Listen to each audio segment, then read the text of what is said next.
Welcome back, everybody. It's another episode of Connect, Share, Prosper. I'm your co-host, Chris Angel, here with your host, Chaz Wilson. And Chaz, we are on this roll. We are on a roll in December. Man, on a roll, productivity roll. And we're picking up, last time we talked about preferred productivity calendars and journals, and you had dropped in that we could talk about the importance of structure and predictability. And so I wanted to take you up on that. Let's talk about how that impacts our productivity. Walk me through that.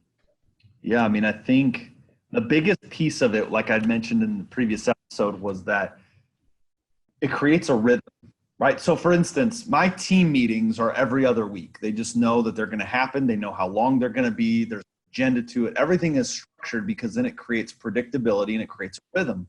Yep. And it brings a balance. It brings this harmony, this balance to your personal life. If I have an agreement, which is again another episode, I have this agreement with my wife, like this is when I'm going to be home from this time to this time, again, barring traffic and other circumstances, right. But this is the time you can expect because this is what we've agreed upon for me to be home. That creates a rhythm in my house. Yeah. What creates that crazy and chaotic disharmony, if you will, is the fact that like one day I show up at 4 and the next night I show up at 8 and then I'm midnight the next night and then I'm back at 9 and 7. It's like they never know when they can count on me. Rhythm brings a balance to those around me. So that's why I think it's so important to follow that calendar. I love it. If you looked at, that goes back, I guess it goes back to our previous episode on calendaring and journaling. Like if you looked at mine, from 10 to 3 in my calendar is talk to humans time. Like that's when whether it's interviews like this or it's coaching calls or whatever it is, onboarding, sales calls, any of that happens between 10 and 3. And that's actually in my calendar, actually mark it as available, so that people can book on my calendar link. Yep. And then if you go before that, it's strategic and strategy time, planning time, and that's actually marked as busy, so nobody can book on that. And then if you go to 3 to 5 p.m., it's actually admin and housekeeping, and that also is busy, so nobody can book there. That's sort of how I set it. Do you set it up similarly like that for the rhythm of things? Yeah, so I do. I used to actually have a booking thing, and we've kind of eliminated that because I just it was one of either two things. One is I was getting booked times that I no longer wanted to have booked. And two, I couldn't find anything for 3 or 4 weeks and they're getting upset. So they're like, hey, what's the point of this thing? Yeah. I get it. I do. I book it that way. And then, one of the biggest challenges I'm having in that rhythm is that I'm getting to a place of scale where I have so many appointments a day. Like one of the things I had to go to the team recently, and it happened again today. Like, guys, I have to eat. I have to have fuel during the day. Yeah. I don't like to block an hour for lunch. And the reason is because number one, I don't think I need an hour. Yep. Number two, I would deal with people on the East and West Coast. And so sometimes, when it's noon here, it's 1 p.m. on the East Coast. And so that's a good time for me to connect with people when they just get back from lunch. So the only challenge is I have to find time to eat. And that's what I haven't created a very good rhythm with. In my calendar. So here, I love the conversation of rhythm. I love it. I've used that word for years now when I talk to clients and coaching clients around like, look, how you got to think about like the rhythm of it. Like you will just get more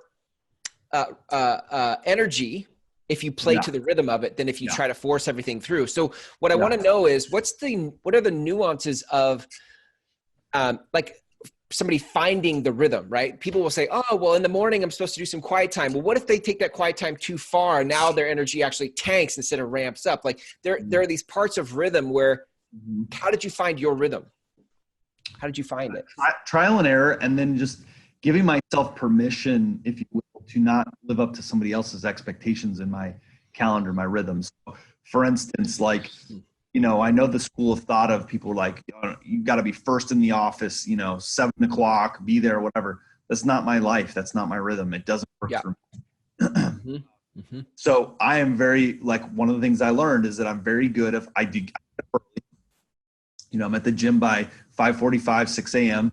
I'm there for a good hour plus. I like that rhythm time because other people are leaving because they got to get to work by 7 or whatever. They're out.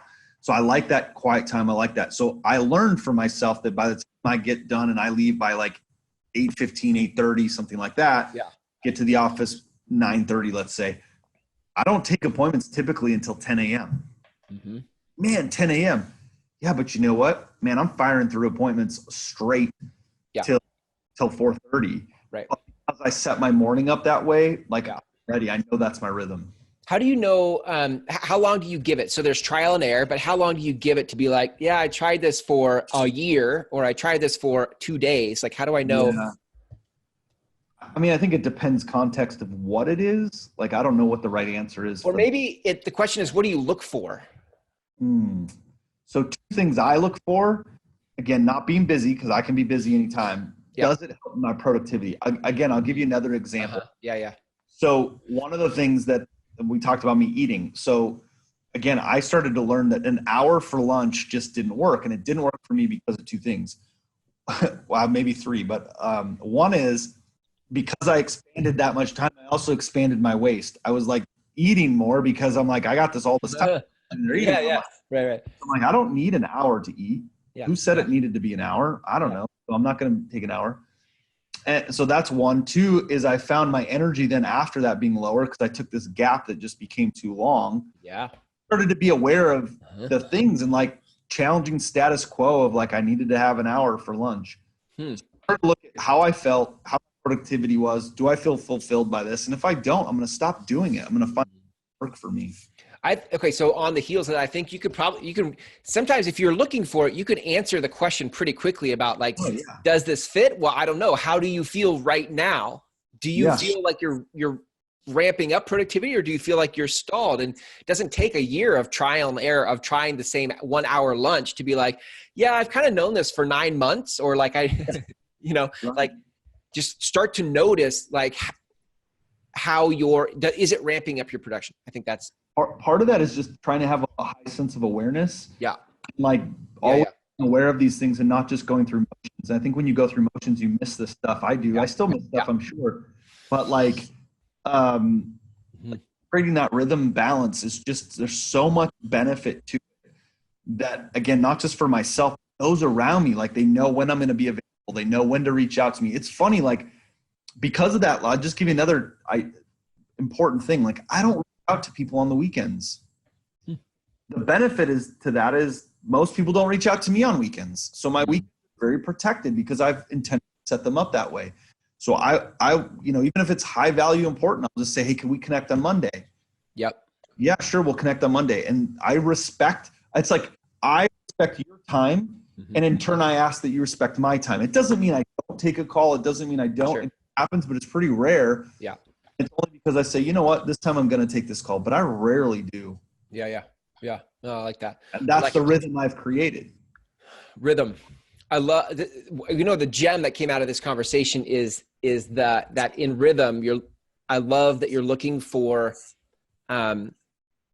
what works to produce the result you're trying to produce. And you don't have to like drag your heels in that for months and months. You just have to be self-aware. And I think that's what's cool. Your new book, that when it comes out, right? Yeah. Your new book talks about self-awareness. And I think that that is sort of what in the background of this whole conversation is you got to be self-aware enough about the current rhythms you have that serve you and don't serve you, right? Serve your goals and don't serve your goals so that you can make some adjustments and tweaks in the moment for a rhythm that actually does. And Chris, one last thing on this is that so many of those things that we're either doing because we think they work or we're not willing to admit they don't because of the expectations we think other people have on us. Often as an entrepreneur, right? We have these expectations that either us or our clients or our family have on us. Like, again, I'll give you an example because I know realtors it is. Like, I need to give my cell phone to everyone and answer it at any time of the day because that's what everyone expects. That's crap. Honestly, crap, and you need to drop that story because that is garbage. Because the reality is, you pick up a phone right now and you call 10 realtors, I bet one would answer it anyway. Yeah. Yep. So you're not answering your phone anyway, so don't give that story. Turn it over to an answering service and then call back when you're able to do it. Like, that creates rhythm, Like, yeah, right. Yeah. That's a whole other, because I was just thinking like, there's like, that gets into expectations and your limiting beliefs about like, I mean, anyway, that's a whole other thing, but But Good we point. we allow people to disrupt our rhythm by what we Yes. allow people to do is my point, right? Right. Yep. So don't allow them to have access to that thing that could disrupt. If this is what you're carrying around all day and you're following this calendar, then don't give that to every single person. Don't broadcast that to the world so you can disrupt your rhythm. It's good, man. It's so good. There's a lot embedded in there. We could unpack that for the next year. Okay, well, I think that's a good place to wrap for predictability and structure in your schedule and creating a rhythm. So if people want to learn more about how you coach people to more productivity and predictability in their lives and their businesses, where can they go? Yeah, go to chazwilson.com or hit me up on social media. Reach out to me. Listen, if you're watching this as it comes out, we're about to hit 2019. And this is the time to create the best year ever. And to do that, you got to have the skills that we teach. So hit me up on our website, social media. I love it. Thanks, Chad. See you next time. You're welcome.